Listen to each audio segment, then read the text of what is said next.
Ooh, all right, we are live and we are on Facebook. You guys, welcome to the Friday's final draw. We are here. We are having a great time. I'm actually in Idaho, Boise, Idaho, at Sturman's Wines and Cigars, and it's a fabulous place. Actually, it's really beautiful. So I'm super excited to be here.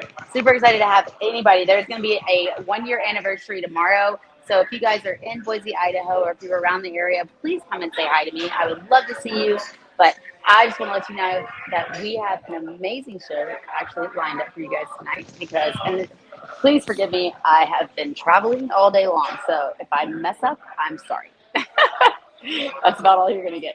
But otherwise, we have a really awesome lineup. I wanted to bring out the PCA. I wanted to bring you guys. I wanted to make you guys aware of what the PCA does for our industry, and also how important they are, and that the show is coming up. And if people are not aware, then they don't know that they should be there. Because let me tell you, if you're not there, you might be square. Because it is where it is at. We have so much fun with PCA. So. First of all, I'm going to bring in my super awesome co-host. And let's see if I can do this. I don't think I can do this. You know what? I'm just going to bring them all in. There you go. Okay, great. So now I'm not as great as Jeremiah yet. To do it all and do all that is like, man, he's a stud. So, Chevalier, welcome Hello. to another Friday night. Yes. Another great Friday night. I've been looking to it all week. Looking forward to it. Right, I do too. Actually, I'm getting in there. Right, it still makes me nervous. I still freak out, and then I'm like, okay, here we are. But at the same time, okay, welcome Glenn Loop and Scott Pierce from the PCA. You guys all know. I mean, if you don't know Glenn Loop, then I don't know what rock you've been living under. But Scott Pierce as well. I mean, you're not watching the Professor show, right? They're not watching. Well, see, I feel like I'm under a rock because I'm just meeting everybody tonight. So I guess I've been under the biggest I feel like rock. I'm under a rock, Chevalier, because this is the first time I'm meeting you. I mean, I think that's the way that this really ought to go. I just know if I die and reincarnated, I want to come back with the name Chevalier. Hey, I know, right? You know, Glenn, that's just go like changing this. your birth certificate. You don't have to die for that. You can literally just go change your birth certificate and you're good to go. Yeah, I think it's like $29.99. I want to be reincarnated as Chevalier. But you gotta get it. You gotta have it that finesse to it. It's like Chevalier. Scott's got it. It rolls off his tongue. It's almost like he's speaking French. Forget the cigar business. Forget the cigar business. He needs a perfume named after him. Ooh, I like that, man. Sometimes I feel pretty. I don't know what that is. Hey, no shame in that for sure. We all like it. We all have to feel pretty for sometimes. Man, I wish I had a lighter. That'd be amazing. You know, it's nothing more. Here you go. You can borrow mine. Thank you. Get his. That guy right there. Get his. There's nothing worse than sitting with an amazing cigar and then you can't light it, right? I mean, it's probably worse than having the person sitting next to you being an a-hole that's ruining your cigar. But yeah, that's no good. You're just gonna have to use the cold draw and chew on it. Oh my gosh! I knew there was a reason that I had it. You know, that was funny because back before I joined what was then IPCPR, I worked in radiology in this conference. We used to host this conference, and there was an old radiologist that would always walk around with an unlit cigar in his mouth, chewing it throughout the entire conference. Wow! I was like, "Do you ever go outside and light that up?" He's like, "I'm going to go outside and light a different one up." He always had a cigar in his mouth, chewing on it. Yeah, like 75, 80 years old. I think that was like what Jeremiah was doing when we first started doing the Professor show. Like he couldn't really smoke where he was, I guess. And so he would always be chewing on the cigar like the whole time. Now he smokes it actually. But yeah, I thought that was hilarious. I was like, okay. So you guys, if you are watching this right now, please share this video, hit that little share button, and you can share with groups. You can share on your page. You can share with your friends. Either way, share, because we are going to get into some good topics, and I know that we have some amazing people on here, and I just spoke to definitely Carlito probably will show up as well, so I'm just saying, it's going to be good. So share. Let's get this going. So onward, I guess. Let's just go onward, right? I really want to light this cigar. So you know what? I'm gonna let Chevalier give a little like, Chevalier, why don't you go ahead and give us a little insert for 2 or 3 minutes so that I can go grab a lighter, and then I will be right back. I'm gonna let Sounds like a plan, buddy. Sounds like a plan. So, guys, every week Mel and I come on together. I've been on here now for 3 weeks, 4 weeks now, and I've learned so much, man. And I've heard a lot about you guys with the PCA, and I've been looking forward to actually having a conversation just so I can find out, as a novice cigar smoker, what the PCA is all about. I think there's a big I group of will. I'll people put it that on have no my idea what the iPad. PCA is all about. Mel's talking and we're talking. She's doing her thing. She's actually kind of fascinating. We might as well just kind of sit here and listen in on the conversation and see what she's saying. Yeah. I want to just sit there and listen, but I really want to. I want to learn from you guys tonight what the PCA is all about. So, Glenn, why don't you give me a quick synopsis so we can? I'm gonna let the boss set that up. You're gonna let the boss set it up. I want to find out what the PCA is all about, man. Sounds good. The long and short of it is that we're almost a 90-year-old organization. It's a nonprofit organization, and the primary purpose is to represent the brick-and-mortar retail cigar stores and lounges across this country and across the world, quite frankly. And a large portion of that is our big trade show, as Melanie talked about. We've got coming up in about 4 weeks. And that trade show is really kind of the largest gathering of the cigar marketplace in the entire world. We got close to 200 vendors that are coming, and probably a couple thousand retailers that are going to be there. And their primary purpose is and this is where like a lot of new stuff gets launched. So she mentioned Carlito's fantastic project that he's doing with George Padron. That's going to launch there, so the retailers get to come experience that. See, exactly. Yeah, we're all turning over backflips. Carlito's also doing something really special for us this year, where he's doing an actual seminar for the retailers, where they're going to get to go through, and he's taken 13 tobaccos that he's never blended before, and he's putting them into a special cigar, and everyone there is going to smoke it together with Carlito, everybody for the first time. Wow. So it's going to be a fantastic learning experience where you get to go through and smoke this cigar. So I told Liana, I said, well, I would love to be able to get one of those. We'll make sure that it's for the retailers only. So, but they all get this learning experience to be able to enjoy a cigar as Carlito's smoking it with them. So you got this master who's going to go through and talk about the tasting notes, the blending, the different tobaccos that are in there. And then we obviously do a lot of stuff as it relates to our advocacy, and we discuss that at the show as well. But then it's 3.5 days of just trade shows, retailers visiting the manufacturers, placing orders, and finding out about new products. And then we use that as a launching pad for all of our activities. Glenn spearheads all of our activities in the States. So we're incredibly active in the States to defend brick and mortar stores. For example, in Idaho, which Melanie, go ahead and wave hi to my sister and her family. They all live there. Exactly. There you go. Yeah. Hey, family. If they drink or smoke, I'd send them down to go see you. But yeah. At any rate, they're in Boise, and it's a great city. But yeah, so we working with retailers there in Boise, for example, to try to get a tax cap so that we can dramatically reduce the price of premium cigars in that state for them. So we fight against tax increases, we fight against smoking bans, flavor bans, and try to work with retailers to enact positive legislation that helps them do business. So we're really kind of on the front lines with all of our stores, making sure that you all have access as customers to go into their shops, find all the products that you love and enjoy, and making sure that the government stays off of everybody's back, so that way we can continue to enjoy it. Hey, right? I have a great understanding now. I never actually knew what the PCA. So my next question about the PCA, I know that everyone's probably, cigar vendors as far as relates to tobacconists. But what about cigar accessories? Like myself, I have a small company. We do personalized humidors and cigar accessories and apparel. Do you have a lot of companies like that out there at PCA? We absolutely do. We have a lot of them. And in fact, it's kind of funny because Drew State, who actually is not exhibiting this year, they're sending some of their folks to come and attend to go and see folks like you for, the marketing accessories that they do. Yeah. So they're attending as a purchaser as opposed to an exhibitor. At least these folks are from their marketing department. And so yeah, we do. I, in fact, bought a humidor from a company that was on the show floor last year. It's a beautiful humidor. It's actually right inside. So we have humidors, and we've got like accessories, things like caddy cups that have been there before, lighters, cutters. All of those great stuff. In Maryland Match Company, bags. Bovada, who's a big sponsor of ours, they're there as well.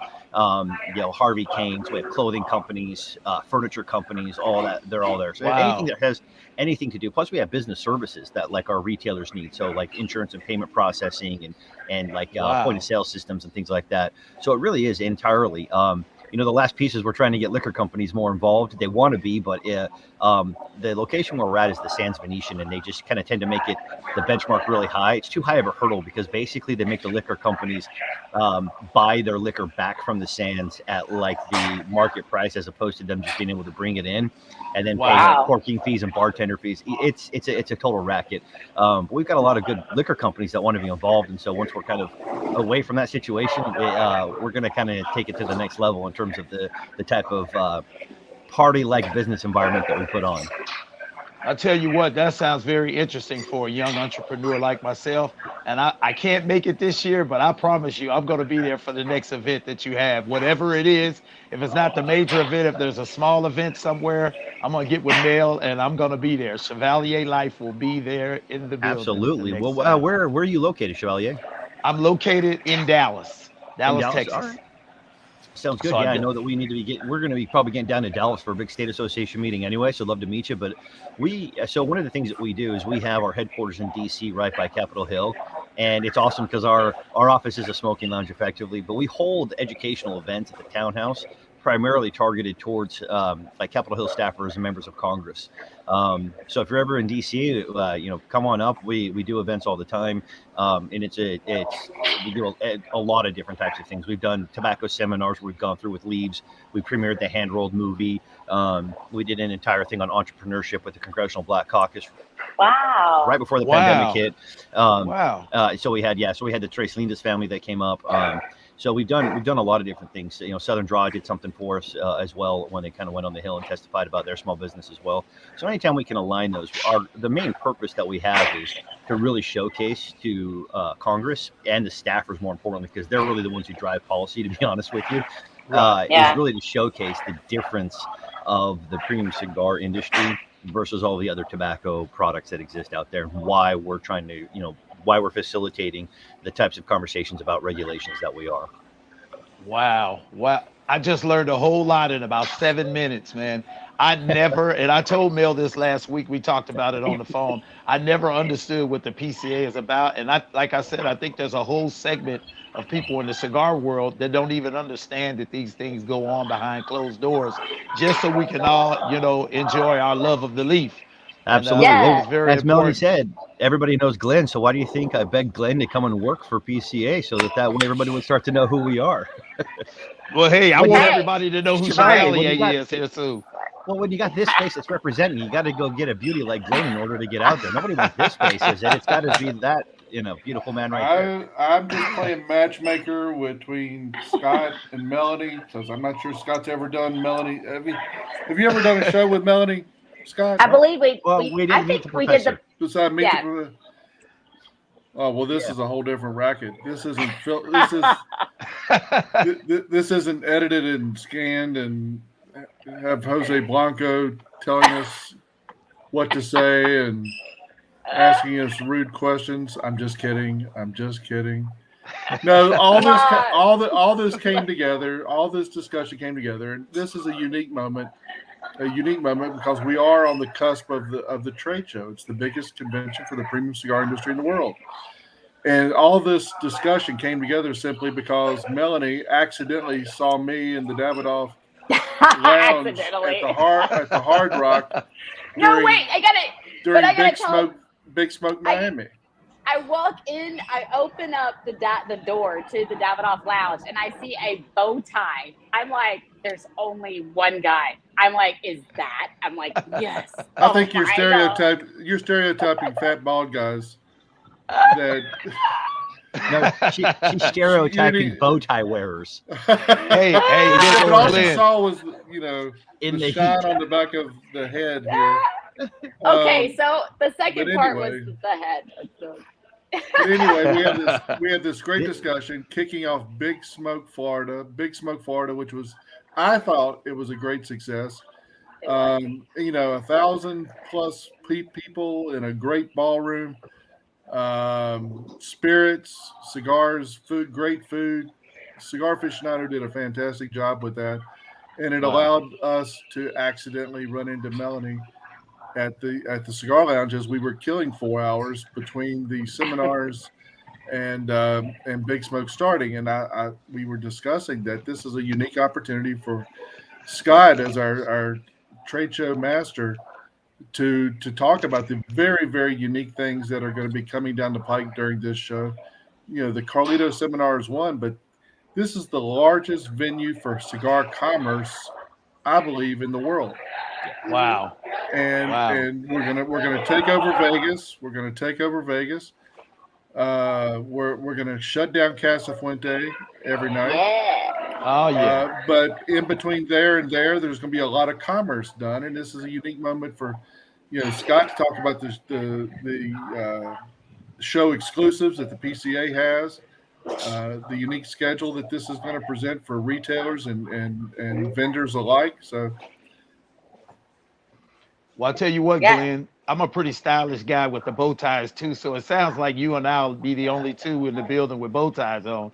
So I'm not a fat bald guy, but I'm a super tall, skinny bald guy. Which, hey, look, that all goes together, man. That all goes together. I think you and I can go in there and take over the whole situation, man, with the right bow ties, man.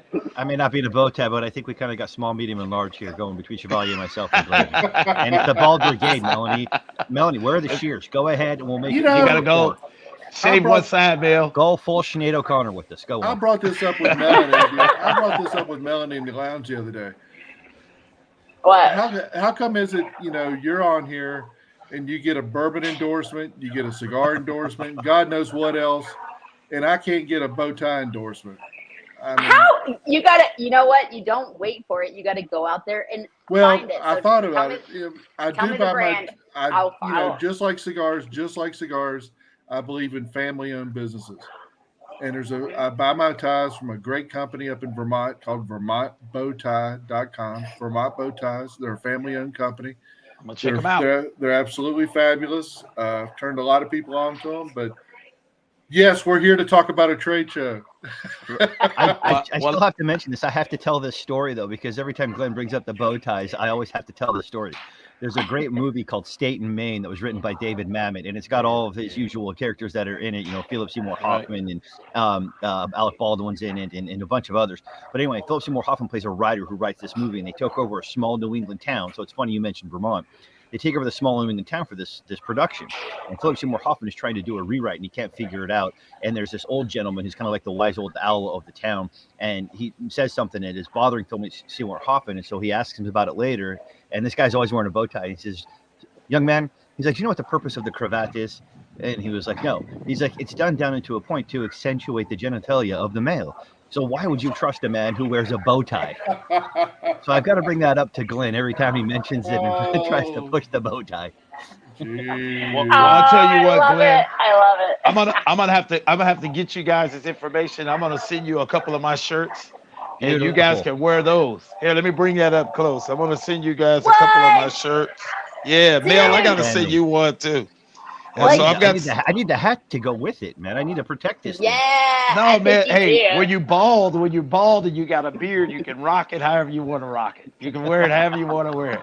You can dress it up. You can dress it down. They come in all colors. I'll definitely send you guys some. Definitely. Chevalier, like I say, I am not bald. I am just taller than my hair. Oh my God, that's actually a good one.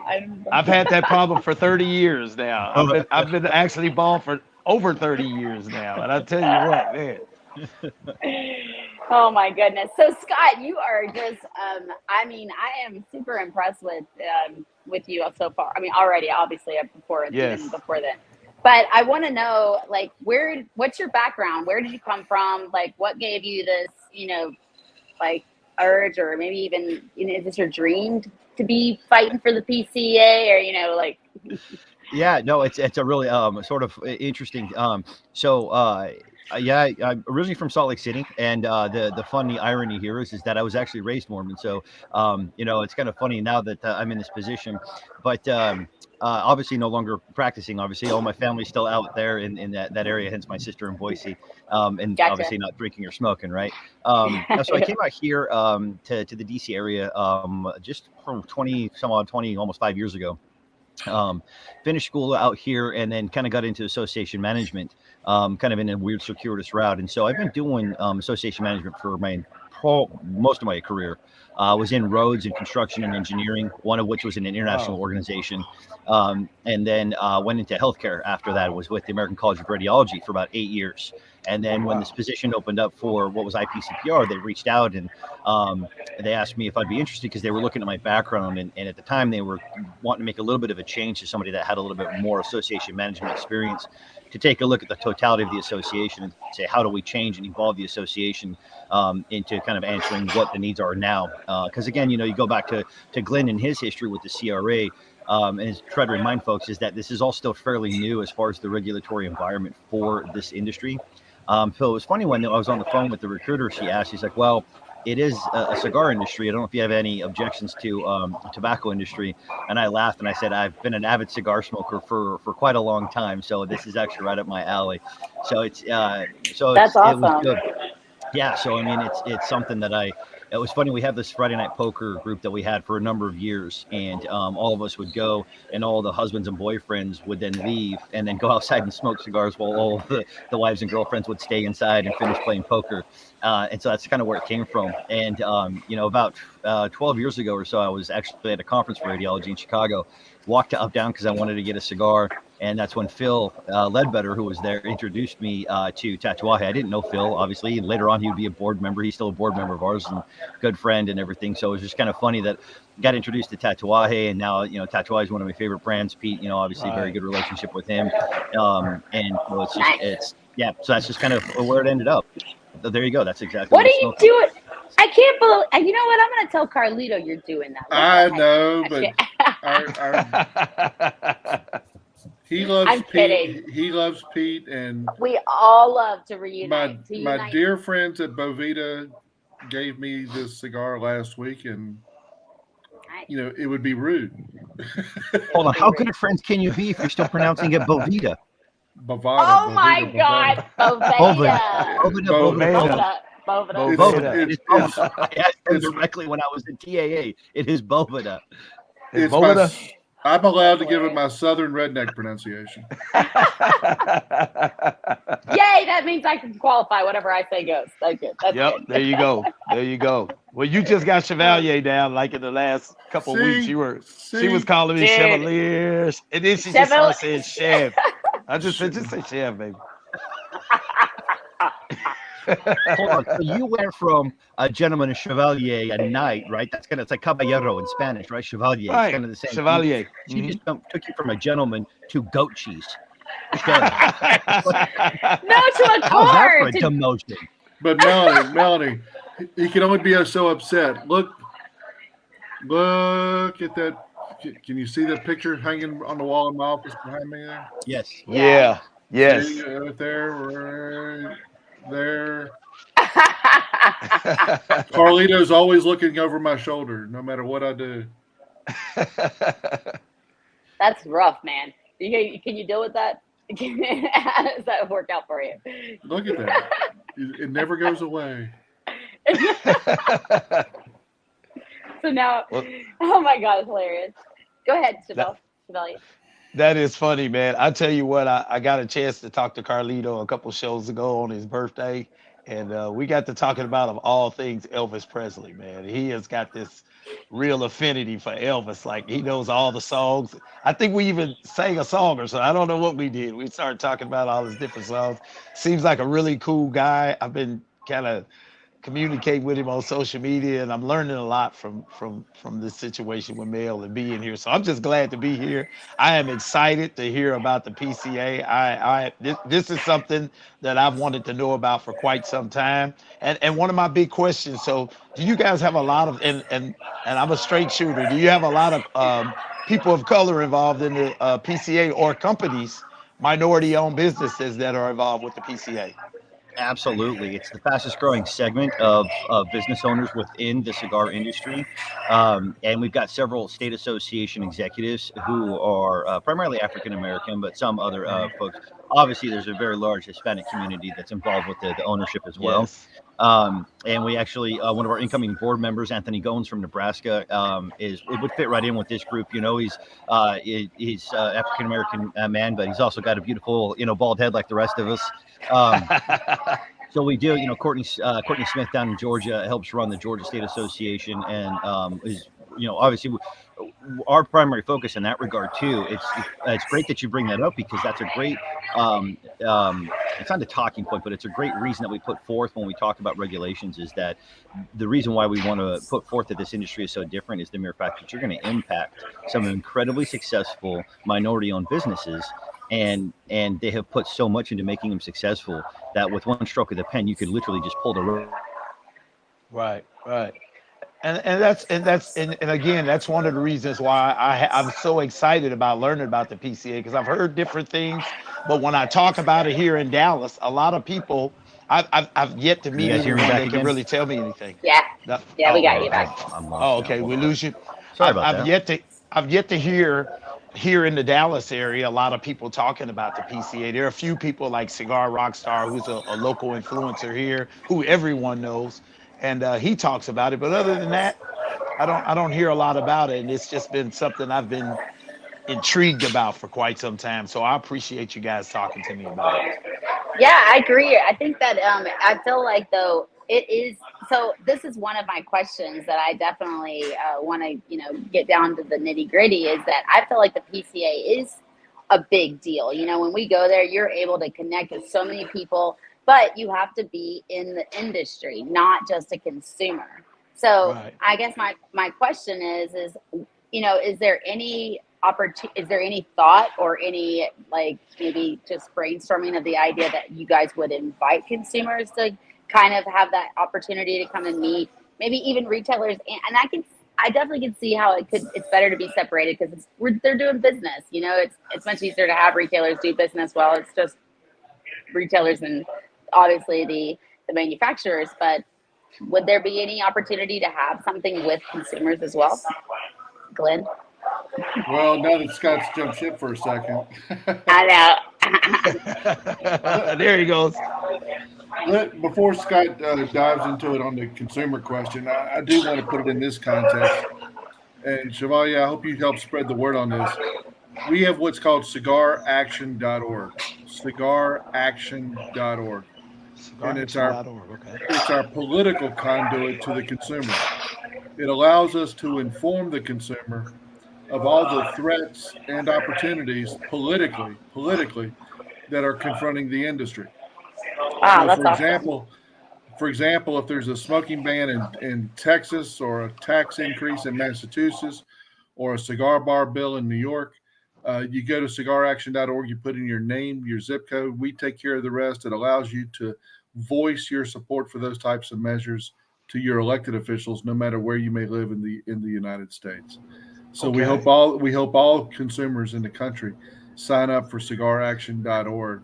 It's simple, it's easy, and it gives you an outline of all the state and federal issues politically that are confronting the industry, good, bad, and indifferent. And so when you go to now it's cigaraction.org. So when you go there, so a guy like me, new business, new retailer, goes in, signs up on cigaraction.org, I should expect to see, I guess, what's going on here in Texas. I'll have a way, basically, I guess, to look and see what laws. If there are political issues in Texas, that's your conduit. That's your means to stay informed on the issues confronting the industry. All right. I've got to figure out a way, because right now, as I'm talking to you guys, my wheels are turning, which they always are, and I'm sitting here going, what can I do to bring more awareness amongst the retailers here, just in the Dallas Metroplex? I definitely. And I know that's not exactly what Melanie was driving at, and Scott may want to dive into the rest of that question, but it's all about, appealing to the patron in the end discussion. Awareness and sales and the market. Yeah. the demographic that appeals to that premium handmade cigars appeal to. We have an older demographic, and I think Melanie, you saw this at Big Smoke. I mean, Yeah. it's really was an over 30 crowd at Big Smoke, Florida, and it's like that at Big Smoke, Vegas, and consumer events all over the country. Wow. Yeah, exactly. It is. Yeah. Are you guys able to hear me again? Yes. Yep. Yes, okay, great. All right. I'm not sure what was going on here. It's funny. I did Cigar Coop last night, and I have the exact same setup, so I don't know what's going on right now. I'm gonna say it's Glenn who's jinxing me, but no, that's Coop's luck. Like you had Coop luck like last night. That's what yeah. I've been playing some lottery numbers then. If that's the case. So, yeah, that's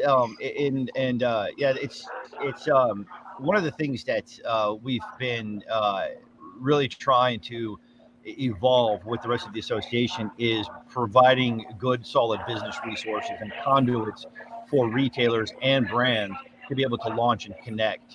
And so what I've kind of been trying to kind of get us refocused on is the trade show is just one instance of what we are doing, which is bringing the cigar marketplace together. So we've been building out different mechanisms to do that throughout the year in different ways. Digitally, we've got this magazine we launched back in 2019 that's doing that. So like a good one is Drunk Chicken Cigars.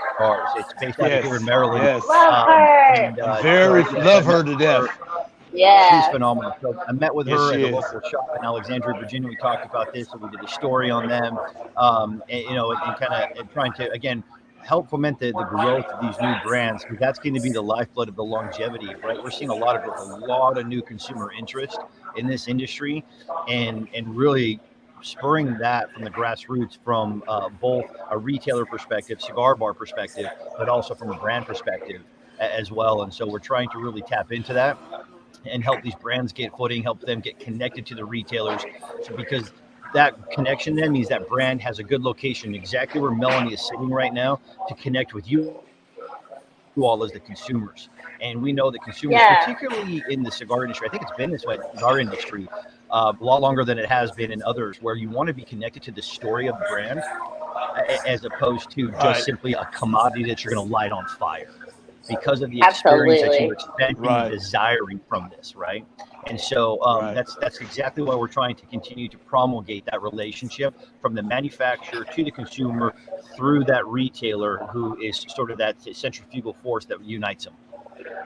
Wow, man. Scott, I am just so impressed with you. I'm just like, this is awesome. You've got Jeremiah and Jose and all of who knew that you were this guy? Like, you got all these guys incorporated into your.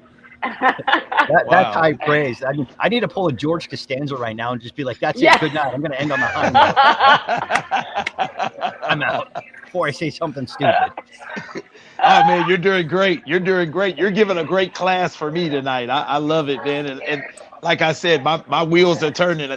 The first thing I'm doing when I'm getting off here is mail. Send me some contact information so I can reach out to these guys and have a conversation with you and just see what I can start doing here in Dallas to get the word out about the PCA.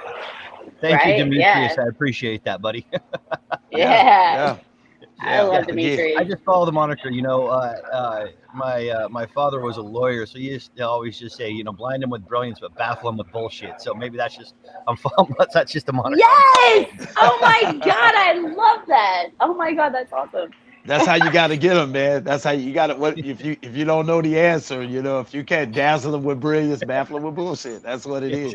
I do it all the time. Shit. All right, so if we could maybe I'm just going to pop some questions out there and see what, you can give us more information on the PCA. So so now that we kind of have an idea about what the PCA is about, and what they're doing, they're out there fighting our fight, and obviously bringing awareness to us and bringing us more united, which is a great thing, which is what we need. But what would you say if there's anything, maybe you don't have the power to do everything, obviously you have a board and other things. What if there was something that you absolutely could change about the PCA? What would be the first thing that you would really want to change about it? Oh, that's a good question. That's a good question. How about that trade show? Let's talk about the trade show. One thing. How about I mean, I'll go with more of a realistic one thing, that I could just have, $2 million at my disposal to invest where I'd want to invest in order to upgrade the association completely to where I believe it ought to be right now. We obviously, with the cancellation of the show in 2020, a bit behind and trying to just maybe get back on track with these things. But we have to continue to pay for everything we got. But if I just had $2 million just to be able to invest the way that I think it ought to be, then that would be my wish list. That would be the one thing I think. I say that every day when I wake up. I'm like, Mel, if you just had $2 million to do everything that you wanted to do in life, you'd be amazing. So funny thing is, when you get that kind of money, you have to figure out what you're gonna do, man. Most of the time, whenever I'm thinking like that, like if I had $2 million, I'd have to take 2 or 3 days to make a list about what I wanted to do. I know. I would definitely go into a fetal position and be like, "Oh my God, I owe somebody $2 million now." But all right, so then assuming that's all tax-free money, right? Right. Of course. Not for profit for sure. Well, okay, so you've done so.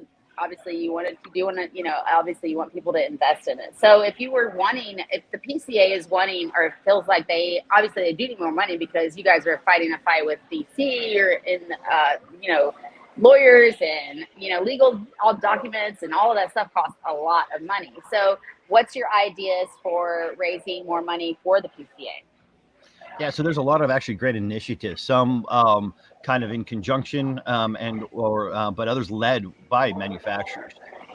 And so one of the things that we started kind of as the trade show was canceled in 2020, started putting this together. So one of the things we've been doing that's helped raise some money has been this product hub that we have. So once a month, it doesn't happen every month, but generally we'll have 2, 3, 4 manufacturers will put out like a special or an exclusive cigar. So like Pete Johnson with Tatuaje, he kicked it off. And nice. It was you can only get these 2 sizes of this cigar through the hub. And once they're gone, they're gone. And 50 cents of every cigar sold was going to go right to our advocacy fund. Rocky did a great discount where he did the same thing. Platinum Nova did one. So we've got some going on right now on the product hub. So that's been good. And we started doing actual fundraising events, which has been really phenomenal. Manufacturers give some cigars. We've done auctions and things like that. So that's been a lot of fun. And we're going to continue to do that through different places in the country. And I think that Glenn and I have been talking about sort of memorializing those in different states. That is something wrong.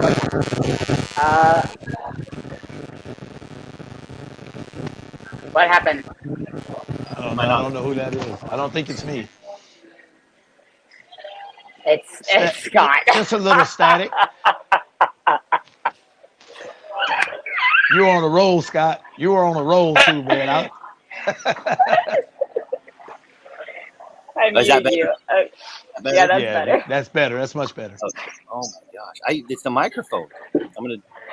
Oh yeah, you gotta watch it where it's close to something. Yeah, I'm gonna go ahead and just slum it with the microphone on the computer then. Yeah. So then, so another thing that's actually really exciting that Glenn mentioned this year, and again, Pete, take the microphone away. Like move the microphone. Anything else. Take it away. I don't know. Okay. A little feedback. Yeah, there you go. Weird. Maybe just sit back from it. I don't know. Yeah, I don't know. Now this is walk away. I'm just kidding. Away from the microphone. He's like doing what I say. I'm going to blame this on the FDA that they're trying to do this so that we can't get our message out. Yeah, those guys are something. Yeah. Anyway, so the show, it started last year where they started doing these products where you could only get if you come to the trade show, and it was really popular, and that helped. So anything that comes through, is it still coming? Is it still weird? No, I'm no, you're great. Yeah, okay, you're good. great. Yeah, you're great. All right. So this year again, now we're doing some things, and I think that we might be doing something with Jeremiah. There he is, El Maestro. Oh my! Hello, Carlito. How you doing? We're in trouble now. Uh-oh. I feel like I'm kind of like in grade school, and I'm getting scolded by him right now. No. I'm just trying to get the mic to work. But anyway, great to see you guys. I wish I got on earlier. I had no idea. Mel, for heaven's sake, don't put me under pressure. You know, you told me to come to the concert, but there was a concert. But I didn't know that John Lennon, Elvis Presley, Jimi Hendrix, and all these heavyweights. I should have gone to the show an hour ago. I should have been listening. I could have learned so much more. It's a ninth inning stretch. It's late. Listen, gentlemen, it's good to see you all. Thank you for all you do. Melanie, especially, thank you so much for being someone that cares so much. Thank you. Thank you all for caring and for just, doing the things that we all love. And I'm ready to learn more. So just keep speaking. I'm not here. I'm just listening. But anyway, look, it's my opportunity to thank you. You're putting no small amount of effort into doing something special at the trade show this year. And I was explaining to them what you're going to be doing. And, and you put it out. A lot of people have been buzzing about it. And so I'm looking forward to it. I'm looking forward to being able to just sit and learn how you're going to approach not only with the creation of this cigar, but then how you're going to go ahead and light up and enjoy it with everybody there. So I'm really looking forward to that. So thank you for, taking the time and energy to put this together so that, just adds an incredible special element at the trade show. And I know that retailers, even if they don't get the cigar, because I know it's limited, but even if you don't get it, I mean, I don't know how you pass up an opportunity to come and learn from, a master here, because I think that's only going to benefit retailers being able to translate that to their consumers. Scott, I just want to say you're very well rehearsed on your delivery. You were right on, very precise. You want to know that I'm not rehearsed at all. I don't know what the hell I'm going to do, what I'm going to say. It wasn't my idea. It was Jose Blanco, the professor. And that's why I have an obligation to bust his ball, because it drives me crazy. He knows where my weaklings, my strings, he knows I pull my strings. He knows PCA. It's about the people and this. We're talking back and forth. He said, okay, you've always been the one that's unapproachable. You always been. I said, I have not been. Nobody's ever tried to approach me. I'm just a normal human being. I'm a humble cigar maker. I've just been working all my life, and he says, people have a different image of you. You got to reach out and listen. And he convinced me to go. But you know what? You're well rehearsed. I have no idea what I'm speaking about. I have no idea what the cigars will taste like. There's only 250. I know they're probably going to be 1,500 retailers there. But we just had an event last night, and we raised about $1.5 million for charity. And you know what? If you weren't there, you missed out. And it's just, and the people who are listening, they're wondering where they're going to go or not. If you're not there, you're going to miss out. We have an event next June the 14th, the 25th anniversary of Duro Fuente Cigar Club, a landmark in Santo Domingo. Ciro Cachela, before Ciro, people were not enjoying cigars in the Dominican Republic, did not have a cigar consuming culture. The cigar was known to be with a woman sitting on the mule and delivering vegetables, okay? It was an omen. Ciro put cigars in the map in the Dominican Republic. And for the first time ever, there's an event, 400 people, limited. It's in the Hotel Embajador, June the 14th, 400 people. And that's where Andy Garcia filmed The Lost City. Every movie's filmed there because it's a historical building, goes back to the dictatorship. It's an incredible property. It's Arturo Sandoval with all the brands going to play. Big band. There's so many. We never even mention anything. You know what? It's sold out. 400 people pay $550, 30,000 pesos to be able to get in. Unheard of in the Dominican Republic. Sold out. People are scouting tickets, this and that. And we didn't even tell them what they were going to receive, because we're going to give the gifts that are worth 50 times more than what. But you know what? If you didn't believe in the beginning, you're out. And that's the same thing going to happen to a lot of people. You don't come to PCA, you're going to miss out. You're going to miss out on the launch of Fuente Padron. You're going to miss out in viewing the Opus 25, which is the humidor from Ellie Blue, which it'll blow anything ever made in history by Ellie Blue, by them themselves. They'll miss out so many things. But most importantly,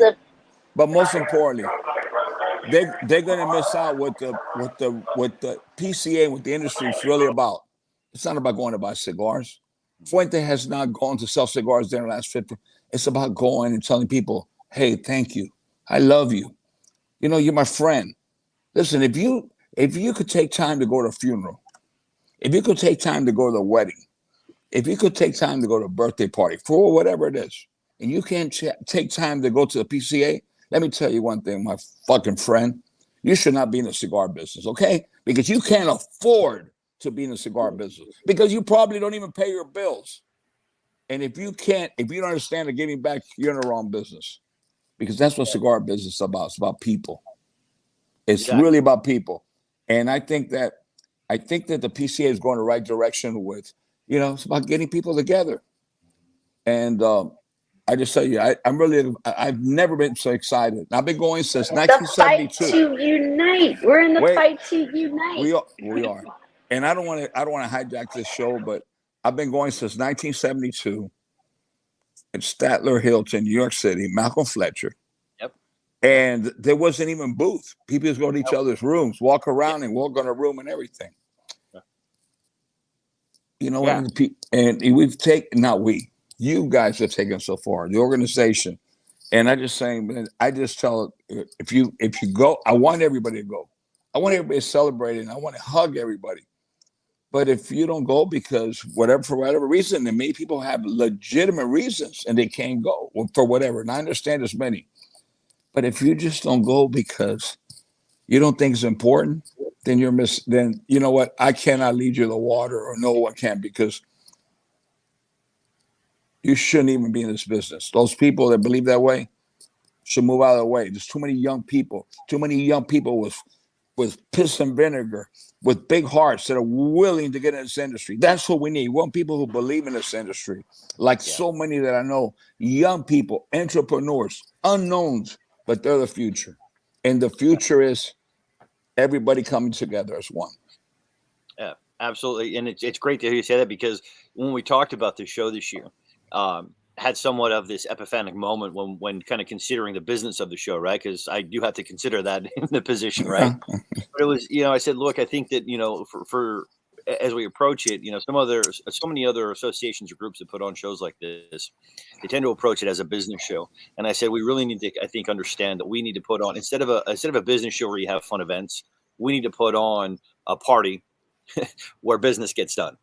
And that's a different kind of a focus, right? And so that's kind of what we've approached. That's why we're doing the happy hour lounges on the show floor, where people can continue to meet and drink and stuff, rather than trying to crowd onto a little bar at the Venetian or the Palazzo and not fit everybody. We want to have a place where as many people can be as possible to continue those relationships, because at the end of the day, you want to have, and you've said this from the moment I met you, but and it's so true, because so many others are right there with you on this, is that if it's about the people. And it's the same thing as far as you're doing a business. And that's what's really great about this, is that this business still very much is a handshake business. Obviously, contracts are important. But just like you said, you want to be there. You want a handshake. You want to look them in the face. You want to hug them. You know so many of these people that everybody's have built their businesses together. You know their families. You know their struggles. You know all things about them. And so it's a very, very different environment. And you don't get that if you're not able to come together at this kind of gathering, right? No. You're absolutely right. You're absolutely right, Scott. You're absolutely right. On this and build on this for that exact same reason. We're here. We want to help brands. We want to help retailers. And the best way that we know how is to be able to put on an event where people can actually come together, enhance relationships, start relationships, grow them. And then the business aspect of it comes behind that. Scott, the world has changed. And I'm saying this because I don't want anybody to misinterpret what I'm saying. The world has changed. Situations have changed. Things have evolved. You come into the leadership or the face, and not to take away from anything, because my colleagues, the retailers, have given so much of their time, volunteer. People don't understand that. Yeah.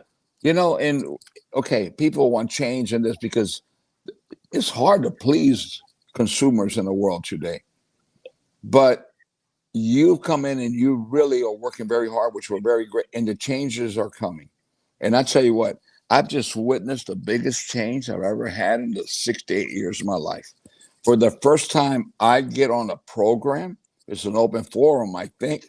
And there's a gentleman by the name of Glenn Loop, And the minute that you spoke, he hasn't said a word. I never seen this poor man so quiet in my life, because for him he is our leader. He's our man. He's the one with the big sword, in the front line. He's the Braveheart. He's the Braveheart. He's fighting. And you know what, Scott? I don't know what it is. You got over him because he hasn't said a word since you started speaking. So for that, I commend you, my friend.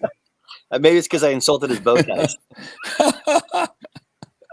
The two big bosses are talking. I'm not getting in the middle of that. Come on, stop.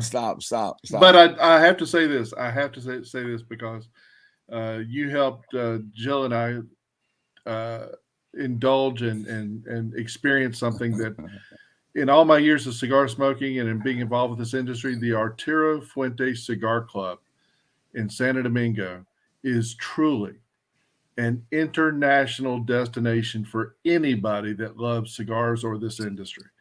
I'll never forget my night there as long as I live. It is. And what was your opinion of the Grand Cathedral? Oh my word! Well, let's put it this way: as you know, they're now putting quotes on the wall of what people said about this. I know, and I'm like, I'm in a church. No, you said spiritual. You said it was spiritual. But it came to me because I'm in a church, and I said the Grand Cathedral, a religious experience, a spiritual. Spiritual experience, and it's on the wall. It's engraved in there already permanently. Engraved in the brick. It's engraved, and it will be there for a century and maybe longer. And it says, "quote unquote," Mr. Glenn Luke. but Grand Cathedral and the Arturo Fuentes Cigar Club in Santo Domingo are two global destinations for anybody that wants to take in this industry like you never will any other place. They're both absolutely amazing. Whoa. We don't want to forget the Professor Show. If you really want to know, be sure to check it out on tinyurl.com/the Professor Show. Okay. Wait, going back, Melanie. The only reason I got into the show to be able to see you on a Friday night and everything, because I haven't seen you in a long time. This is they hear your southern giggle, and Mel, I want to know how in the world you didn't tell me that you had special guests.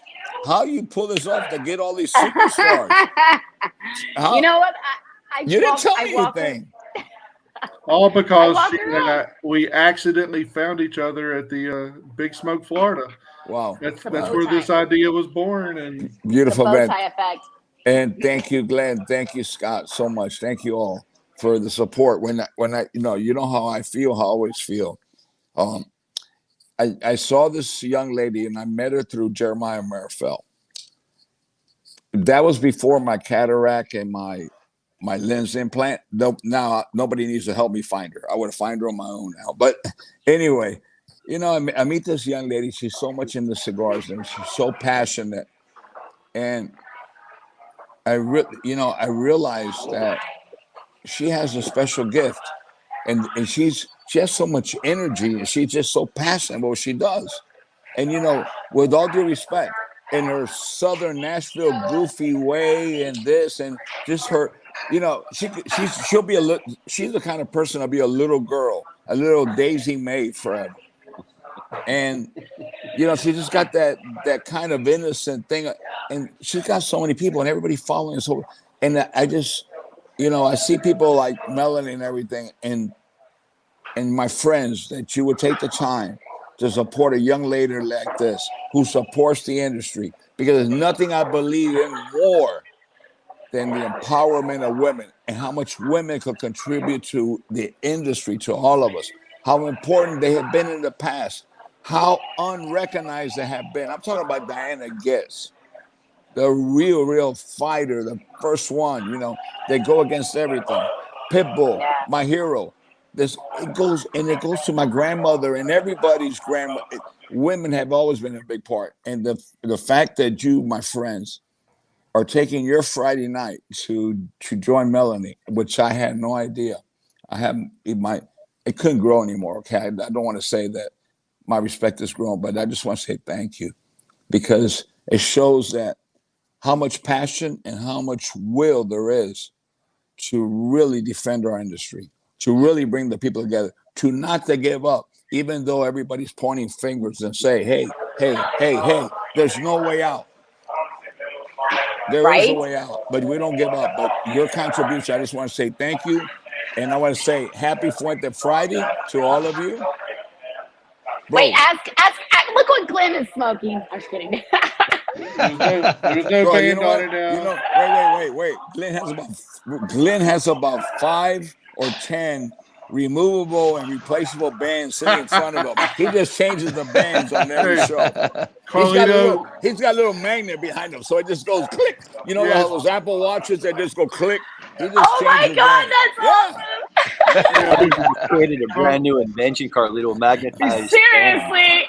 Yes, I think that just came about. Carlito, the cigar may change, but look behind my shoulder there. Look what's always looking over my shoulder. On the wall right there. I see it, my brother. I've been seeing it for every podcast we've been on. Every podcast. Look behind Carlito's shoulder. Omnipresent. This is great. You guys are amazing. No, my dad's behind. I guess you see that. My dad's always there. And, I'm sitting in my apartment. I just came in from Detroit. Incredible event, like as I said earlier.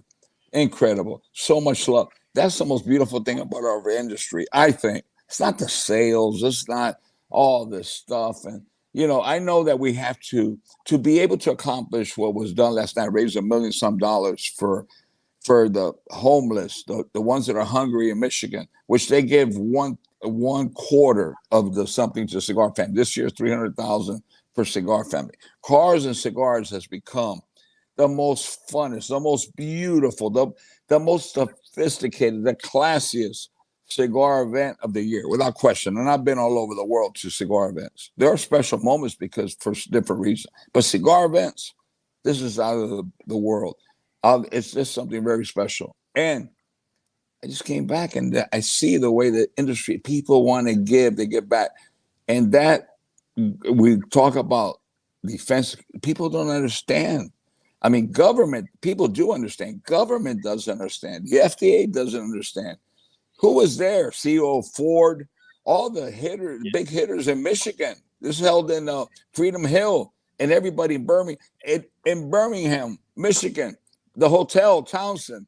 I'm getting limos waiting to take us for 40 minutes outside to Freedom Hill, and people are waiting outside the hotel trying to buy tickets at any price to get in. Sold out, 1,500 people.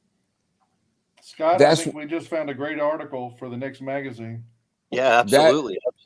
But that's tomorrow. Daryl Bergamo, and one of the co-founders of Car Cigars, he's going to be on Meet the Professor.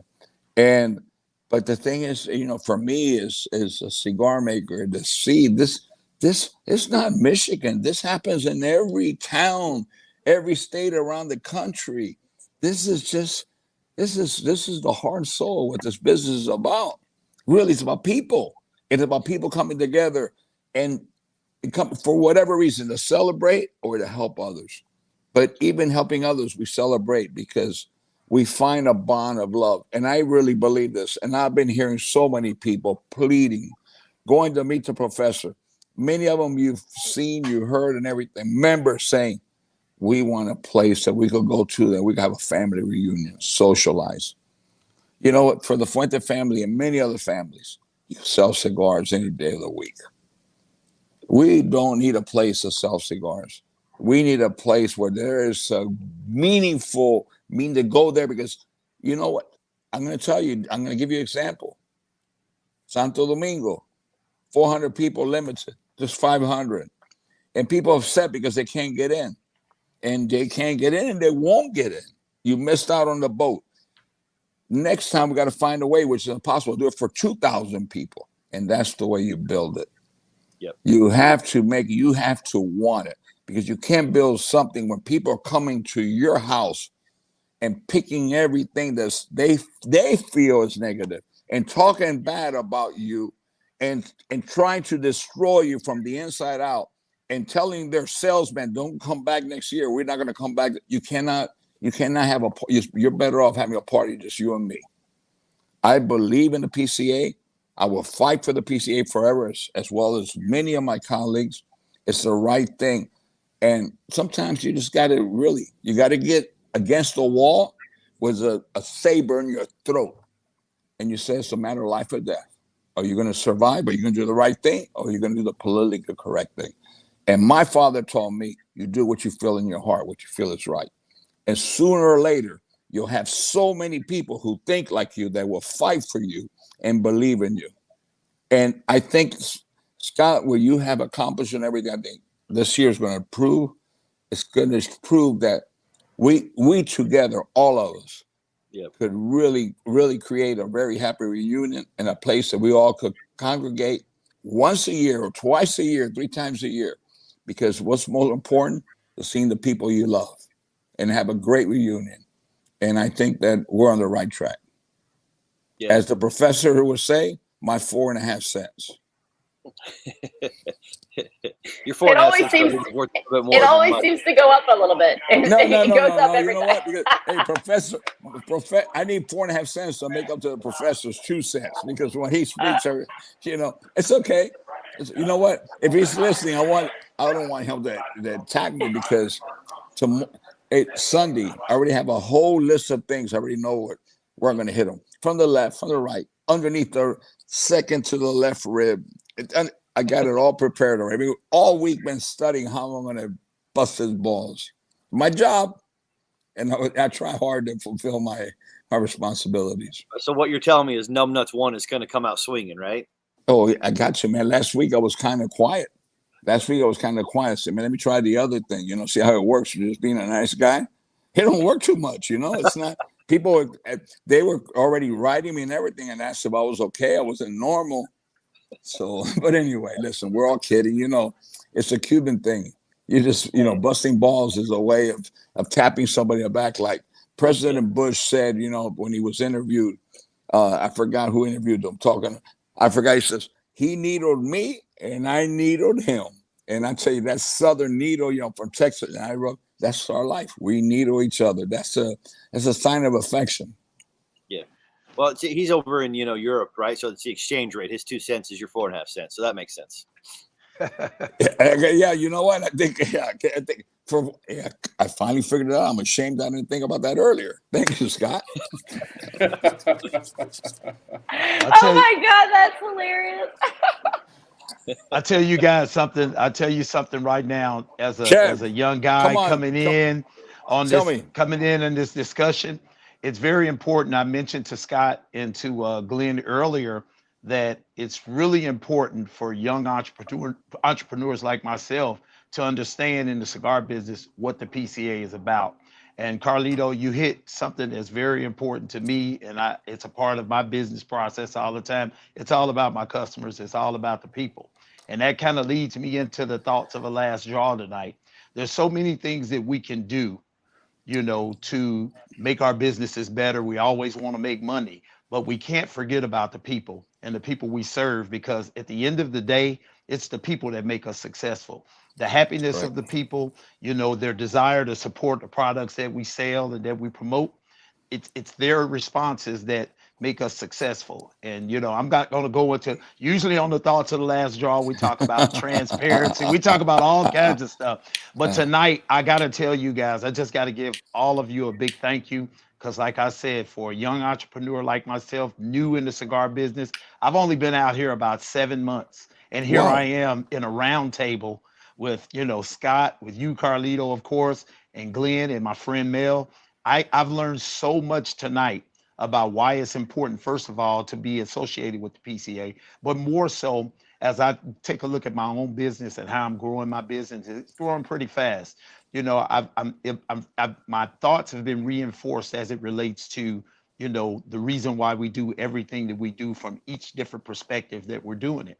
It's very important. And that's my thoughts of the last draw. Let's just think about the people and keep growing. And I'll tell you what, Carlito, I want to be at one of those events coming up real soon. I can't make the PCA because my son's going to be graduating. Congratulations. Congratulations, brother. I definitely want to be a part of this. I want Chevalier Life to be a part of this. Keep sending me that info, Carlito, that you send me every morning at 4 a.m.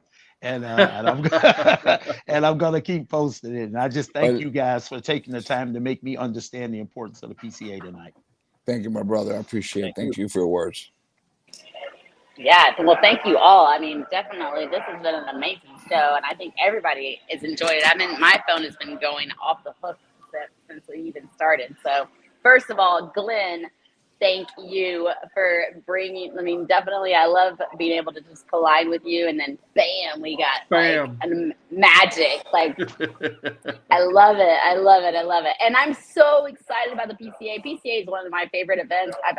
Now, okay, I'm a rookie, guys. I'm not like been to the PCA years and years and years over again. I went to the first one last year, but this year, I mean, I'm just so excited because I have been able to go to TPE. I have gone to Big Smoke. I have gone to some other, things, and it's not the PCA. And so I do really look forward to getting to see and meet everybody because it is, I feel like there's a lot of business that goes on there. So definitely, if you're a media person, be respectful of that.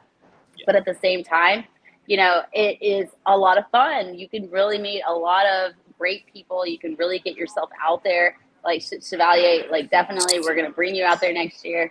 And it's totally beneficial because there's people out there who are going to be like, Chevalier, oh my God, I wanted to meet you. I can't believe you're here. Like, that's what they're going to say. It's so, so cool. And of course, you got the center bar, so beware. Okay, we do like to have fun. I do like to have fun. Mel and I had a great time here in Dallas at Wild Cigars. We had an opportunity to have a couple of drinks and really sit down and talk. And I've learned so much in this month or so that I've been on this show. So thank you, Carlito and Mel, for allowing me to be a part of it. Thank you so much. I really appreciate the opportunity.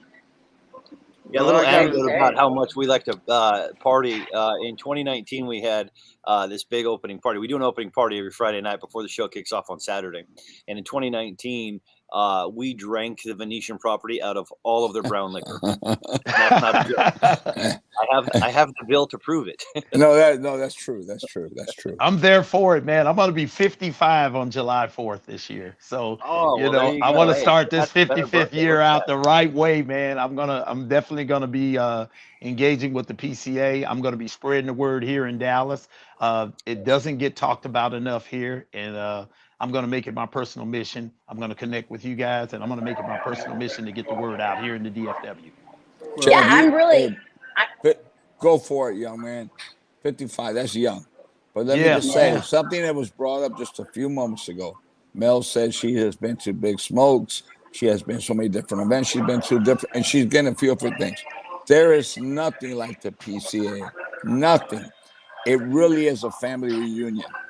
But the PCA, it's an industry event.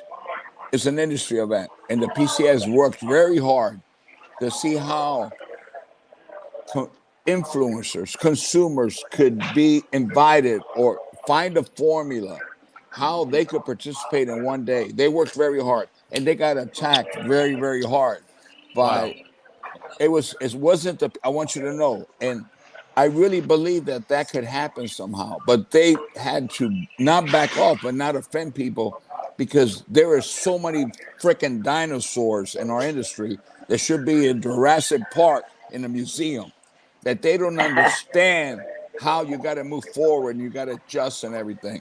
And the PCA, being how it's constructed, and it belongs to, it is association to support the tobacconists, the brick and mortar, to be an advocacy, to fight for advocacy, to fight in state legislation and everything. But I just want to, it is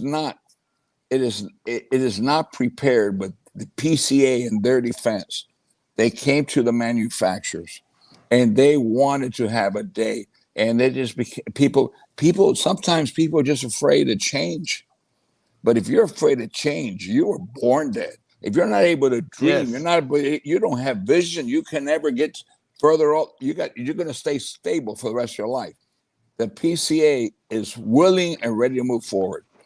So I'm very happy that Scott's listening to you. You've been here 7 months, but it's young minds like yours and Mel's and so many other people that are young that really is the injection of what the future can be. And this old man This old man's telling you, you know what? I was young once, and I never want to let go of that innocent mind, that crazy mind, and taking challenges because you believe in something. In our industry, it's the best industry. It's a people industry. And we, like you said, nobody knows who we are where you live in your community. And that's because the message has not been properly delivered. But that is changing day by day. So people like you could be big ambassadors, as Melanie is, as we try to everybody who gets around. It's the first thing that Jose Blanco, the professor, and Jeremiah, are you going to the PCA? We believe in that. We're not against anybody who chooses not to. They're still our friends, but we just don't understand how, if they care about people in the industry, how they could choose not to be there. To me, that's still dumbfounding, and I cannot figure it out. To me, I have to be there. I'm going there, and as long as there's a PCA, I'm going to do everything humanly possible to attend and hug as many people as I can. And this year is going to be the year that I'm coming with all the energy and everything to hug as many people as I haven't hugged in years. So if you're I got the camera. I got the camera. All right. So Mel, you're going to experience PCA on a different level than it was last year, because last year was a little bit, condensed because of it. And this year, and Carlito, you talk about change, right? It took France 100 years to adopt the use of the fork, right?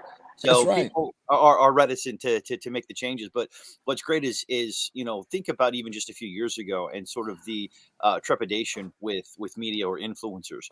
Well, we're probably triple the size of media that are going to be there this year. Manufacturers are asking us. We're putting together this list of all of the media and influencers that are going to be there so that they can collaborate. Because at the end of the day, we talked about the new people that are coming in and how important they are. We want to give them multiple springboards in order for them to be successful at the show as well, right? And to connect to as many people. And people like Melanie and others that are coming to this, they offer that kind of opportunity. It's a multiplayer effect for them, and that's so that's great. So that's a change now that's been accepted. Nobody fights against that anymore, and we take steps to ensure that it's done properly, so on and so forth, as Mel mentioned. But really, that's another step in the right direction, and I do think that this evolution, we're on that trajectory. When my opening statement was my first show as executive director, I said, most people with organizations like this, they want to keep a train on the tracks. I am more interested in building an airship. And we're constructing it. We're constructing it, right? And it's going to be taking flight. We're taking those steps, right? We've got manufacturers on the board. We've got show exclusives that are going on. We're building out more programs to have more interconnection throughout the year. This is all taking place in real time right now. And this Vision 50. This is a bold, massive country nationwide strategy that Glenn is leading with the government affairs team to be proactive in all 50 states that can go out and proactively help shops with active legislation, active policy changes that's going to improve business environments, as opposed to just constantly saying, well, don't touch us, we're going to fight against things. We're actually going to fight for things too. And that's what this Vision 50 is all about. So all of these things are coming to fruition. We're going to have a phenomenal show this year with all of these. We have parties every single night. We have open forums that we're going to be discussing. We have meet and greets with executive committee members and board members, so that there's a lot more give and take with the members that are going to be able to provide feedback. If they're pissed off, they're going to come and tell us. If there's pain points, we're going to find them. If there's things that they're happy with, we're going to know. So all of this stuff is coming to fruition. And so, Mel, I'm actually looking forward to getting your feedback on how you like your first sort of real kind of PCA as it's back. Because last year was just kind of, we're going to put on a show and see what happens coming out of the pandemic. This year it's back. It's going to be a great show. You know what? Sometimes you have to do that. You know what? It's like sometimes you're stuck with you're in the trenches getting grenades thrown at you, and you just have to go with it. The show must go on, and I love that you guys do that. That's a huge deal. So thank you guys for pushing through that for sure too. Even through the our weird COVID. Yes, Melanie. I just want to add one thing. I'm very grateful, not grateful. I appreciate and I feel very optimistic with the position that the PCA has taken with social media, journalist, influencer, whatever category you want to be in. But as someone that is active and gets around, that is young, I would make a call out to everybody, anybody's listening. Have respect and know that you're going to someone's home. Yeah, that's true. No, you're going to someone's home. Don't interfere someone that, a manufacturer, somebody who is having a conversation with a customer. This is, in very simple words, is a no-no. And this is probably some of the reasons people have abused in the past on defense of the PCA. I'm not speaking for myself. Many people have abused the privilege of being able to come in as a guest or whatever. And you may not know about it. Maybe the person who created the situation was never told, but they go to the board of directors and complain, manufacturers, vendors, don't let any influencers or any journalists come in anymore. They're interfering with my business. So this is my call out of respect, like we respect each other. There's a moment for everything. Some people take advantage and they think that, it's like, it's one of these breaking news. You're going to go on somebody's face and speak to them. No.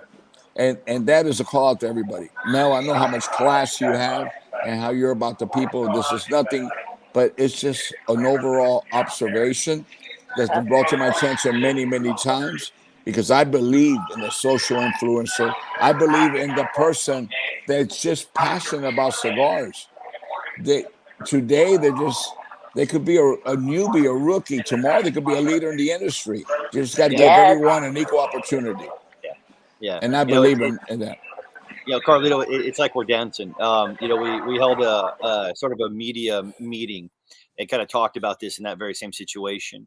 So we've got a media code of conduct. We're going to put together just a Zoom conference with the media that's going to be coming and invite them, making sure that they understand that here's this code of conduct, similar to what we would do even for manufacturers, right? Your code of conduct, correct.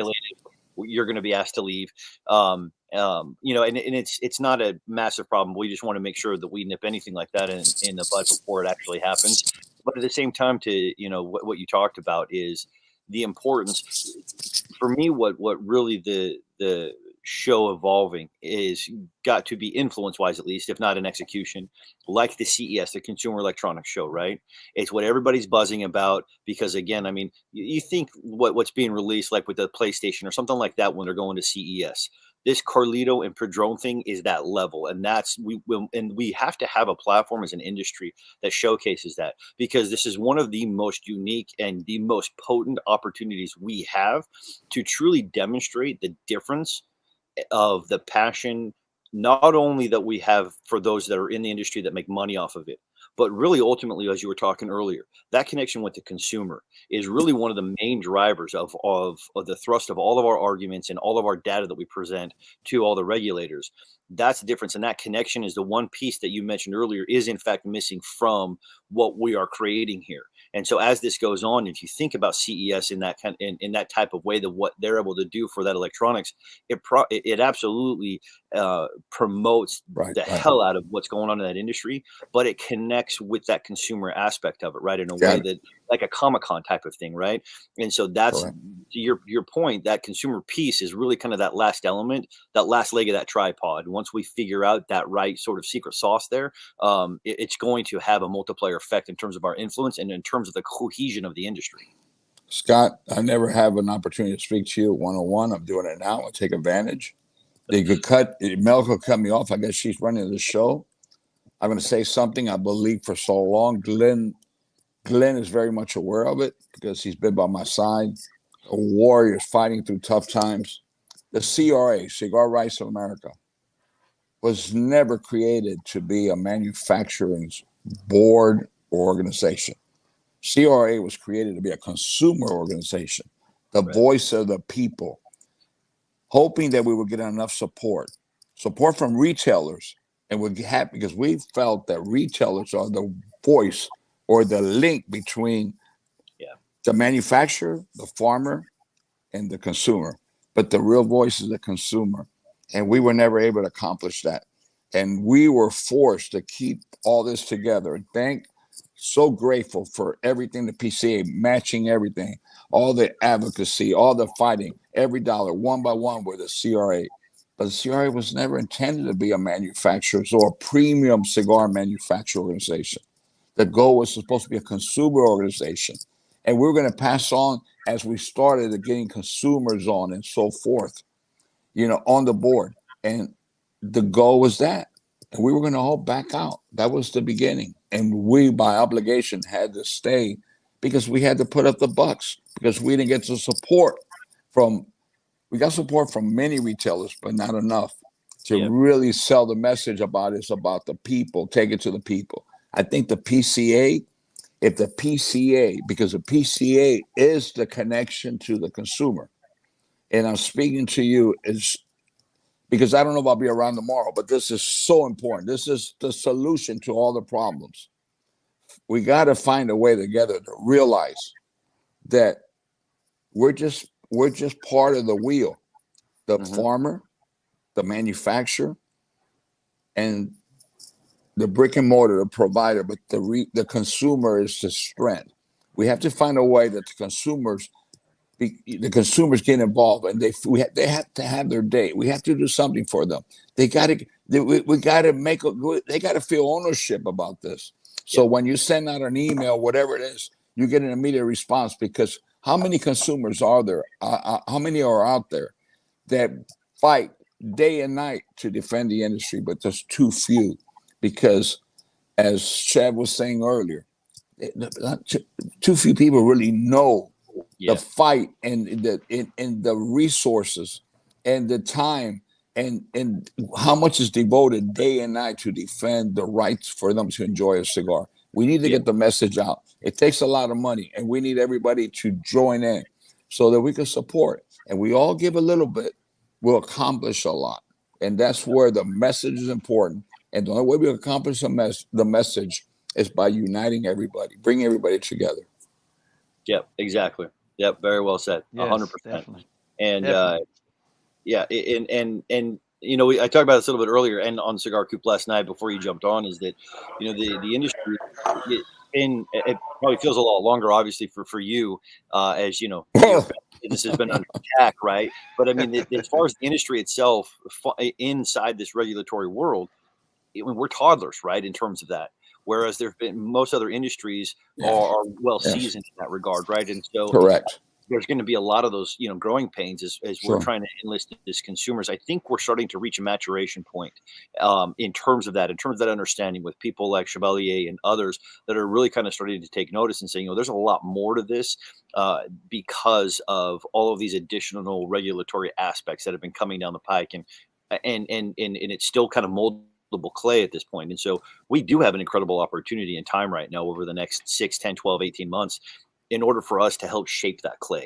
And that's one of the things that actually, you know, Glenn and I and Josh at PCA, that's ultimately the fuel that runs everything for us, is because not only is it industry that all three of us love to the depths of everything that we have. I mean, we're all very, very avid in terms of our love and approach for the industry, but the opportunity to be able to bring to bear experiences that we have in order to help shape a favorable environment for this industry to have sustainable growth is really something that I think truly reinvigorates us every single day, every single week as we approach this. It's all true. Definitely. I've just got to tell one trade show story. Buckle up. It puts it in context. It puts the show in context, and it puts the industry in context. Carlito, our mutual friend Robbie Levin, told me this story. By the way, congratulations, Robbie, if you're listening. He was voted in president of CRA again. I'm sure he'd love to hear that. Oh, he was. Let me tell you, he worked on his so bad campaign, sent everybody a bunch of gifts and everything. He said, vote for me, vote for me. All night, vote for me anyway. I bet he did. Well, he told me this story, and every time the show comes up, this will be my 16th trade show. But I always think about this, and especially now that I'm on staff at PCA, I think about this story. Robbie says at the very first show that Ashton ever exhibited at, they walked away with one account. Well, you know what? He beat me by one, because I remember in 1972, we left without one order. He opened one account, and Georgetown Tobacco. And that's why David Berkerbile. Yes, of course, has a special place in his heart. But the fact that a company like Ashton could begin with one account, tells me that this trade show is where companies can come to be born. You're absolutely right. And absolutely right. No wiser words. I think about small companies like Omar with Fratello Cigars, and he barely has a booth. He's like standing in between booths with a table to take orders and a little display to display his cigars, and he's telling me he's selling everything he can make. A small company like that. Well, Ashton can begin with one account. Think about what all of these wonderful entrepreneurial enterprises can do if they participate with the industry, participate with the show, come and meet prospective new customers and clients and the like. It's the growth point for this industry. And it's for established companies like your own. It's for young entrepreneurs that are just coming out of the chute. It's a way to launch. It's a launch pad for the future of the entire industry, because a single company can become a dynamic force like Ashton did. And to me, it's a metaphor for this entire industry. You're absolutely right, Glenn. If I could just share a story, because you just brought back so many memories. I remember in the very beginning, we didn't have a booth. We didn't even have a pull down. We had like an apron, whatever it was, a couple of boxes. And I remember in the beginning, people, you know how hard it is for a young man who's thinking, or your grandfather told you, I'm the best cigar maker in the world. I'm the best cigar in the world. And Cuba this, Cuba that. And you grow up like a little boy listening to these stories. And then you go in front of the industry. Nobody knows who in the hell you are. And just going with time. I remember Mr. Coleman, Edgar Coleman Sr., every year, tell me by how you doing? What are your oh man, nice. I like this. I like that. He walked around every show, but he did the same thing with everybody. And even as we started becoming more known and more Edgar Coleman Sr. would go by. He was a statesman. And now some of the closest people are these little, they're what I was and what people were, many of us many years ago. I see them. Those are the ones that are closest to me in this industry. They have every opportunity. You're absolutely right, Glenn. We know people in Calle Ocho. We know people on 7th Avenue who there's so many people that they want to and they don't know how. But all they need is a big brother to say, hey, welcome. You know what? I'm going to be your big brother. Welcome. Come to the show. Don't be afraid. So many young entrepreneurs, so many people who are making incredible cigars are not known because they feel that we won't accept them. And we have to get the message across that we need them, not that we want them. And to see how slowly and everything, we feel the confidence to be with us and join our great organization. Well, think how many companies, people that you and George Padron and Robbie and Rocky Patel and Pete Johnson and Pepin Garcia. Yes. You folks and folks like you have mentored dozens and dozens of other companies that were never ever viewed as competitors. I remember one time you were at a presentation once that we made, and you always said there's enough room on the shelf for another good cigar. Always. There's always room for another good cigar. Always. And folks like those that I've just named and many, many others have mentored companies that were never viewed as competitors, but viewed as a complement to the entire industry. Absolutely. The healthier the neighborhood, the more it grows, the better off for everybody. I think about, you mentioned 7th Avenue. How many times I've wandered up and down 7th Avenue in Tampa, and the number of companies that are getting their tobacco from Oliva Tobacco. Everyone. And there must be 20 little factories right there. And if it wasn't for Oliva Tobacco supplying that, it would go away. But they mentor, they supply. If it wasn't for Oliva Tobacco, maybe we wouldn't be around today. So, that's the absolute truth. It's a network. It's a network that binds this entire industry, from the supplier, from the growers, those that are purely on the agricultural side of this industry, that serve as a bridge between companies that are from Odelma on 7th Avenue and Tabanero Cigars on 7th Avenue to El Titan de Bronze in Miami. Absolutely. The best. Sandy. Incredible. She talks about you being a mentor to her.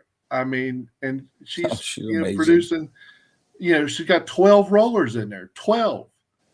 But Glenn, remember, I live that, and I'm grateful, and I believe in life. You have to give back. So it's my turn. And I just wish more of my colleagues would understand and give room to the little mom and pop, to the young entrepreneur, not to squeeze them out or not to think that they're not warranted or, to be part of this big, beautiful group. And that's why I'm asking the PCA under the leadership of Scott and the whole board to find a way to make it easier for someone to come and visit, especially these small, young factories. Just give them a taste of it. I really think that that's necessary. That's maybe a way we could, as a whole, start getting more people together, because really we talk a lot of different things. We all want the best for the industry, for everybody. We all want the best, and we all want the best for all the family business, and we all want the best for everything that we're all involved with. But we can't do it unless there's a new, fresh blood coming into this beautiful body. We can't do it just with dinosaurs. We have to have, fresh puppies that bring a smile to your face. We have to have young ideas. And I really believe in this. I believe in this, and I see it, and I'm calling out, because I know, Glenn, you understand. I know Scott understands. But I'm calling out to the listeners. I'm calling out to everybody. Please, instead of saying that you support, get people involved. So I think that this program, which was caught by surprise, I thought it would be Melanie and some of her friends somewhere. No, seriously, I was blown away. Listen, the professor, you know what? He missed out tonight, because this was a program he could learn a lot. But anyway, no, it's great. So I know it's late, and I know that I probably came on and I was just supposed to say hi, but I got so emotional and got so involved when we were talking about the PCA. I just want to say, all of you, thank you very much. I'm going to wish you all a good night, and thank you for all you do. Appreciate everything, all of you. Well, before you go, Carlito, I got to say this, man. I got to say this. Once again, you guys have lit a fire under me as a young entrepreneur, selling my personalized humidors. I want to show you guys one that I just made recently. This is one of me. Wow. This is one of my humidors that we make at chevalierlife.com. Nice. Let me see again the front and the bottom. That's the front. Yeah. Oh, and that's my the God. bottom. And this is one that I keep on my patio here that I smoke from every day. So I put a picture of myself because I like myself a little bit. You know what? I think you're a good catch, man. You know what? You look good. That's beautiful. I'm very excited, man, and I hope I'd like to be able to call you guys my big brothers. I definitely will be talking to you a little bit more, Carlito, and I just want to thank Mel for giving me an opportunity to be a part of this show. I started out, I was supposed to do maybe 10 minutes as the thoughts of the last draw, and now I'm here every week, and we're having a great time doing it. So thank you so much Chevalier, for the opportunity. Thank you. My brother. It's contagious. That's what this world is about. That's what cigars is, contagious. But thank you very much. Thank you. And thank you for contributing your talent, your art, and loving cigars and loving people. And I really, and we've talked about this before last time with that on the show and everything. It really is. And what you do is that you show people the happiness of what we do, and you give people an opportunity to have a moment with us. And remember, you have an invitation anytime you want to come visit, and my doors and my heart is open. Anything. Thank you so much. You're welcome. So much. I love this show. I love being a part of it. Mel and I are having a great time. I'm sure we'll be on a live somewhere tonight talking about it, because again, guys, you guys have really lit a fire under me. I'm a Marine. Us Marines, we're hard heads. But hey, man, thank you for your I learned a lot. I have to say it. Thank you. You're welcome, lean sir. and mean. Lean and mean. Always. Semper Fi. You got it. Semper Fi. Yes, sir. And just thank you guys. Thank you guys so much. Good night, everyone. Mel, good night. I'm gonna say bye so you could get back to your show. No, I think we're all gonna end this together. Are you kidding me? We're gonna come in. We came in united, and then we are gonna leave out reunited, even bigger. So I love this. You guys are amazing, Glenn. Like freaking thank you. You know me. I'm like so like oh my god. So Carlito, we're walking into the Davidoff. And I see a bow tie. That's all it took. Was a bow tie. I'm like, I know that guy. I'm like, oh my god. Glenn, we will be united in the bow tie life, buddy. When I meet you in person, I'll have a bow tie on. I promise you. We're gonna have a meeting. Can I just take about 10 seconds to respond to Dimitri's question about young new cigar smokers getting into this for PCA? A couple of things. You see cigaraction.org. Please go put your information in there. One of the biggest ways to support PCA as a consumer at this point, please continue to visit brick and mortar retailers. Go and talk to them. Find out what they're doing, support them through their lounges and their shops. And when you go in, ask if they've got PCA show exclusives. That's one of the best things. It's a good driver. And that's a great thing. A lot of manufacturers sell only to those retailers that come to the show. So ask about PCA exclusives, ask if they're PCA members even. But just supporting those brick and mortars right now and signing up at cigaraction.org is one of the most potent ways you can be involved as a consumer. And as we grow this, there are other aspects that we'll be doing and growing to have consumers involved through the organization. But that's one of the primary ways for us is cigaraction.org. And that gives you everything you need to write letters to congressmen, senators, even local state authorities as well. Whenever anything comes up in your locality that might come in and infringe upon your rights to enjoy cigars or tax them or anything along those lines. So thank you for the question, Demetrius. Appreciate it. Thank you, Scott. Absolutely. Thank you, Carlito and Melanie and Chevalier for doing this, and Glenn for being in the right place at the right time to connect all of us. Thank you. Thank you, everyone. Thank you, guys. Hey, happy Fuente Friday. I know that this is the unbanded and everything, but it's still my Fuente Friday. My love to everyone. Good night. Good night. Bye, guys. Bye-bye. Thank you so much. Next Friday, do not forget to be able to come back at 10 p.m. Eastern Standard Time, the final draw. And also, this Sunday, do not forget to tune in to our Professor Show. It is tinyurl.com/The Professor Show, or you can look up The Professor Show on Facebook or even in Google. You'll find it. Go and watch all the episodes. You'll learn everything you need to know. If you're ever wondering why Mel knows so much, that is why. Well, Mel, last thing, really quick. I did follow the rules, though. I took the band off. Look, no band. Okay? No bands, man. No bands. No bands on Fuente Friday. Take care. Good night, everyone. Bye, guys. Good night, guys. Bye-bye. All right. Bye-bye. Be well. Bye, guys.